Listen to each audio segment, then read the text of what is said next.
রসটা কেমন বের হইতেছে এবং এর মূল কারণটা কি ছিল, কি বলেন, এটা কি দেখতেছেন? বের করতে আমার কষ্ট হইতেছে। এই পাথরটা আটকে গিয়ে মূলত ওনার সমস্যা তৈরি করছে ছিল। বেসিক্যালি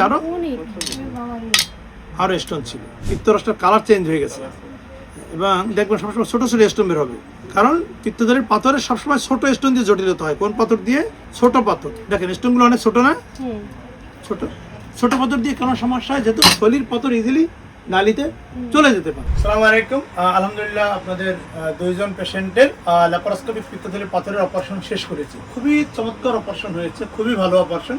আমরা যদি দুইজনের ঘটনা একটু বলি, এই যিনি পেশেন্ট বা যার পিত্তথলি, ওনার নাম হচ্ছে আঞ্জুমান আরা। তো উনি 1 মাস আগে এই হসপিটালেই ভর্তি ছিলেন, জন্ডিস এবং পেটে প্রচন্ড ব্যথা। বেসিক্যালি যে ঘটনাটা ঘটেছিল দর্শক মণ্ডলী, ওনার পিত্তথলিতে পাথর ছিল, সেই পাথর থেকে একটা দুইটা বা একাধিক পাথর পিত্তথলি থেকে পিত্ত নালীতে গিয়ে জন্ডিস তৈরি করেছিল এবং কিছু পাথর আরো নিচের দিক থেকে নেমে খাদ্য নালীতে চলে গিয়েছিল। পিত্তনালীর ঠিক শেষ অংশে প্যানক্রিয়াসের নালীটাও যেহেতু লাগানো থাকে, সুতরাং ওই যে পাথরটা পিত্তনালী হয়ে খাদ্য নালীতে গিয়েছিল, সেই একই পাথর প্যানক্রিয়াসের নালীতেও একটা ট্রমা বা আঘাত সৃষ্টি করেছিল, ফলে প্যানক্রিয়াস ফুলে প্যানক্রিয়াটাইটিস করেছিল। এই প্যানক্রিয়াটাইটিস নিয়ে রোগী হসপিটালে ভর্তি হন এবং সাথে জন্ডিস ছিল। এই অবস্থায় উনি মেডিসিন প্যানেলে ছিলেন।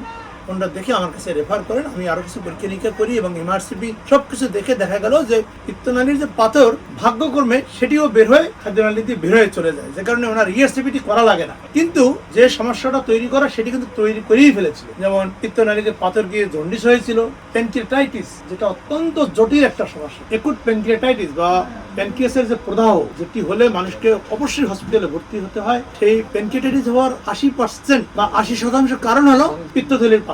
যেটা আমরা বলে থাকি, যদি পিত্তথলিতে পাথর থাকে অবশ্যই সার্জারি বা অপারেশন করে নেওয়া উচিত। আর না হলে এই যে সমস্যাটা রোগীর হলো আঞ্জুমান আরা, যে জন্ডিস, প্যানক্রিয়াটাইটিস, সেইগুলো নিয়ে হসপিটালে বেশ কয়েকদিন থাকা, তারপরে এমআরসিপি বা আরো অনেক ধরনের পরীক্ষার মাধ্যমে শনাক্ত হওয়া যে আসল ঘটনাটা কি, সেটি হলো পিত্তথলির পাথর। আলহামদুলিল্লাহ আজকে ওনারই সেই অপারেশন আমরা খুবই সুন্দরভাবে শেষ করলাম। এটি যদি কয়েক মাস আগে শনাক্ত হয়ে পিত্তথলির অপারেশন করে নিত, তাহলে কিন্তু ওনার প্যানক্রিয়াটাইটিস হতো না, জন্ডিস হতো না, হসপিটালে বেশ কয়েকদিন ভর্তি থাকা লাগতো না, ওনার শরীরের প্রতি অনেক কষ্ট যেত না, ফিনান্সিয়াল যে বার্ডেন বা যে অনেক টাকা পয়সা গেল সেটাও যেত। এই জন্য কোনো রোগ যদি সঠিক সময়ে চিকিৎসা নেওয়া যায়, কম্পারেটিভলি কম খরচে চিকিৎসা হয়। সবসময় এটা মাথায় রাখতে হবে। এই জন্য আমরা বলি, যদি পিত্তথলিতে পাথর থাকে, উপসর্গ থাকে, অবশ্যই অপারেশন করে নিবে। এই অপারেশন করার জন্য ঢাকায় আসা দরকার নেই, আমাদের কাছে আসার আদৌ প্রয়োজন নেই। যে কোনো আপনাদের নিজ এলাকায় যারা ভালো সার্জন, ল্যাপারোস্কোপিক সার্জন, তাদের মাধ্যমে অপারেশন করে নিলেই হয়। একটু তাহলে আমরা এবার ওনার পিত্তথলিটা ওপেন করে দেখবো যে কেন আমরা বা কেন ওনার পিত্তথলির পাথর দিয়ে এত বড় বড় সমস্যা হলো। দেখেন, পিত্তথলিতে সাধারণত পিত্ত রস থাকবে হলুদ কালারে, কিন্তু দেখেন ওনার পিত্ত রসটার কালার চেঞ্জ হয়ে গেছে এবং দেখবেন সবসময় ছোট ছোট স্টোন বের হবে, কারণ পিত্তথলির পাথরে সবসময় ছোট স্টোন দিয়ে জটিলতা হয়। কোন পাথর দিয়ে?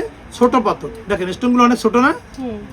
ছোট ছোট পাথর দিয়ে কেন সমস্যা হয়? যেহেতু থলির পাথর ইজিলি নালীতে চলে যেতে পারে। আর যদি বড় পাথর হয়, থলি থেকে নালীতে যাবে না, যত সমস্যা তৈরি করবে সব কোথায় তৈরি করবে? থলির ভিতরে। যেমন এখন আমি আরেকজন রোগী পিত্তথলিটা এবার কেটে দেখাবো, ওনার সমস্যা হয়েছিল পেটে ব্যথা। হ্যাঁ, এই পাথর অনেক বড় হওয়ার কারণে থলিতেই আটকে ছিল, যা সমস্যা তৈরি করছে থলিতে, কিন্তু নিচে নামে নাই, ফলে জন্ডিস হয় নাই, প্যানক্রিয়াটাইটিস হয় নাই, কিন্তু যত সমস্যা কোথায় হয়েছে? থলিতে। দেখুন ওনার পিত্তথলিটা অনেক মোটা হয়ে আছে। হ্যাঁ, আমি একটু এবার ওনার পিত্তথলিটা কেটে দেখি। ওনার নাম সম্ভবত সুবর্ণা। একই সাথে দুইজনের অপারেশন করলাম, দুইজনেরই সমস্যা হয়েছে। একজনের পাথর থলি থেকে নালীতে গিয়ে জন্ডিস ও প্যানক্রিয়াটাইটিস করলো, আর একজনের পাথর থলি এবং নালী সংযোগস্থলে আটকে গিয়ে থলিতে সমস্যা তৈরি করছে। কেন আটকে সমস্যা করলো? পাথরটা সাইজে অনেক বড়। সুতরাং পাথর ছোট হোক বা বড় হোক, দুটোই সমস্যা তৈরি করতে। ছোট পাথর থলির থেকে থলির বাইরের সমস্যা বেশি তৈরি করে, আর বড় পাথর বাইরের থেকে থলির ভিতরে সমস্যা বেশি তৈরি করে।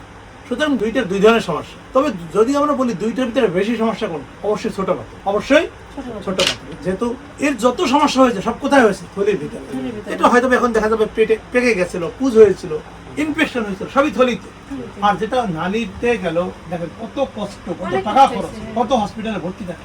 এখন ওনার পাথরটা সুবর্ণা রোগীর আমি পিত্তথলিটা একটু ওপেন করি, দেখেন কি হয়েছিল। এই দেখেন ওনার পিত্তথলিটা পেকে গেছিল। কি হয়েছিল?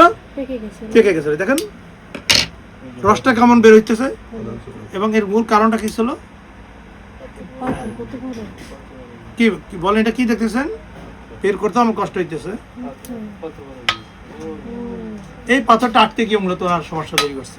ঠিক আছে, এর ভিতরে আরো বেশ স্টোন আছে, আমি যদি আরো দেখাইতে চাই। এই স্টোনটা দিয়ে মূলত আটকে গিয়েছিল থলিটা, থলি এবং নালীর সংযোগস্থল আটকে গিয়েছিল, ভিতরে আরো স্টোন ছিল, বেসিক্যালি আরো স্টোন ছিল, কিন্তু মূল সমস্যা ছিল এই বড় পাথরটা। আর ঠিক আছে, আশা করি আপনারা বুঝতে পেরেছেন। এটা আপনারা আমার অন্যান্য ভিডিও দিয়ে দেখবেন। আলহামদুলিল্লাহ খুবই অপারেশন সুন্দরভাবে শেষ হয়েছে, সকালবেলা বাসায় চলে যাবে 2 ঠিক আছে।